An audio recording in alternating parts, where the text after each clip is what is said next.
Kisah ini terjadi di bulan Mei tahun 1989. Seorang pria bernama Satria pulang cepat karena mendapat telepon dari istrinya bernama Susana. Walau sang istri lagi gak enak badan, dia pengen ikut suaminya untuk pergi bekerja. Sampai di pabrik, Satria ngomel dan menolak kenaikan gaji dari kedua karyawannya bernama Jonal dan Umar. Besoknya, Satria diminta atasannya untuk dinas ke luar negeri. Dia aslinya nggak mau dan ngusulin orang lain, tapi atasannya tetap memilih Satria. Ya udah deh, mau nggak mau Satria berangkat dan ninggalin Susana yang lagi hamidun anak pertama mereka setelah 7 tahun pernikahan. Akhirnya Satria pamit ke Susana dan pergi ke bandara dengan taksi. Kesempatan emas itu dipakai oleh Jonal dan Umar untuk merampok mobil atasannya. Awalnya pada nggak mau, tapi karena pada butuh duit dan nggak punya iman yang kuat, kedua teman kerja mereka bernama Dudun dan Gino ikut sepakat untuk merampok di rumah Satria malam nanti. Kebetulan banget malam ini Susana dan ketiga asisten rumahnya pergi bareng nonton layar tancap yang bikin Umar dan teman-temannya bisa merampok sepuasnya. Karena mereka baru pertama kalinya merampok, mereka jadi nggak fokus ke tujuan awal. Ada yang pengen angkut piano sampai ngambil sempak. Di tengah nonton layar tancap, Susana memutuskan untuk pulang sendirian karena merasa nggak enak badan. Perampok-perampok amatiran ini segera sembunyi begitu Susana sampai di rumah. Mereka berhasil lolos dan hendak kabur, tapi Dudun malah neken tuts piano. Susana jadi terbangun dan ngecek lantai bawah, sekalian sambil ngambil air minum. Umar dan yang lainnya segera kabur, tapi akhirnya mereka ketahuan sama Susana. Umar dan yang lain segera menangkap Susana, tapi untungnya Susana berhasil mengulur waktu untuk kabur keluar rumah. Tanpa Susana sadari, Jonal melumpuhkan Susana dari belakang. Saat mau dipukul, Umar mencegah perbuatan Jonal. Perdebatan antara mereka berempat pun terjadi.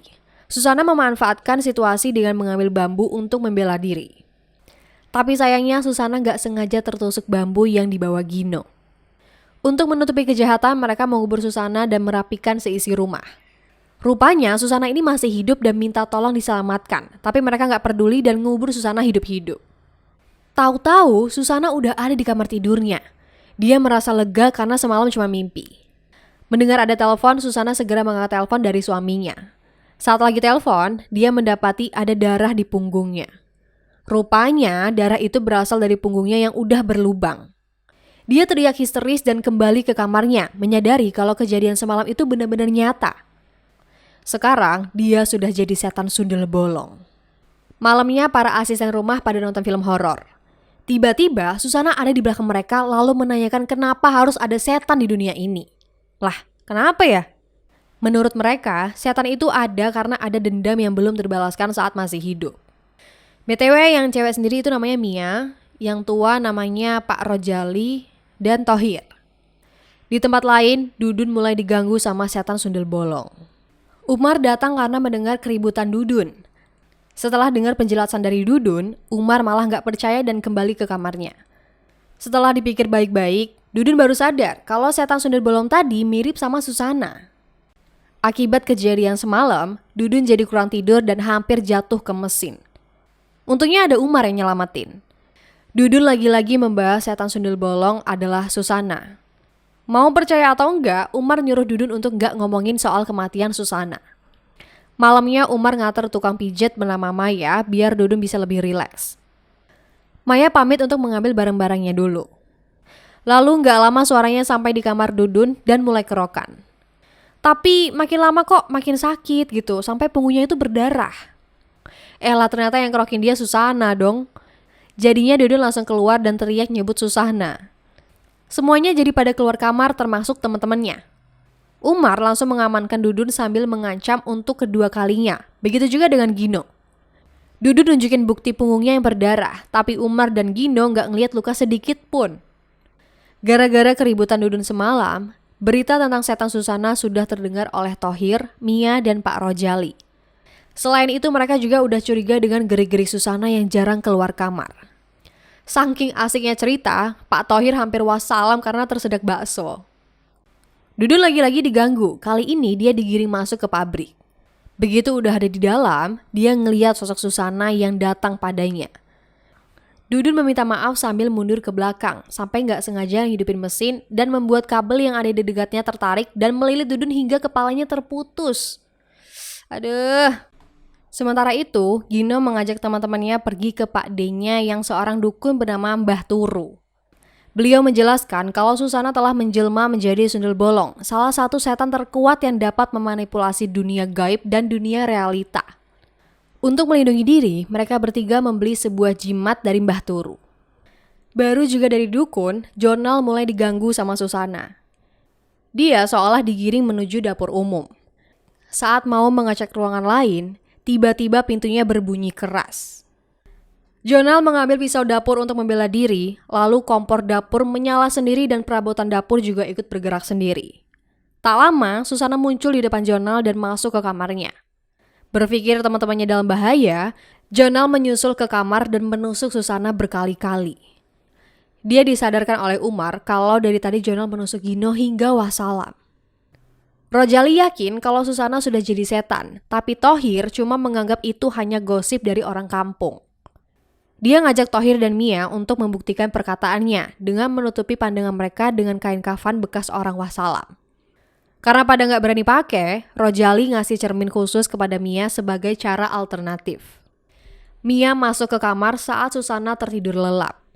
Dia mencoba mengarahkan cerminnya ke wajah Susana, tapi sayangnya tangan Susana menepis cerminnya sampai jatuh ke bawah kolong kasur. Mendengar suara jam yang berbunyi keras, Pak Rojali refleks menutupi diri dengan kain kafan. Beliau kaget bukan main kalau Susana memang benar-benar hantu. Rojali menutup Thohir dengan kain kafan, membuat Thohir juga ikutan takut. Gak pakai lama, mereka bertiga langsung pergi dari sana dengan alasan pulang kampung.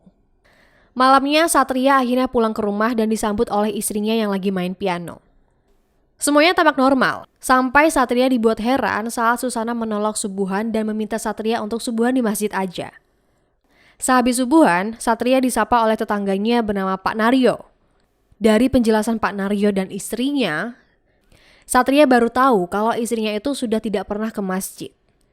Selain itu ada berita soal 2 orang karyawan yang wassalam karena ngelihat setan Susana. Satria jadi bingung dong, perasaan Susana itu baik-baik aja.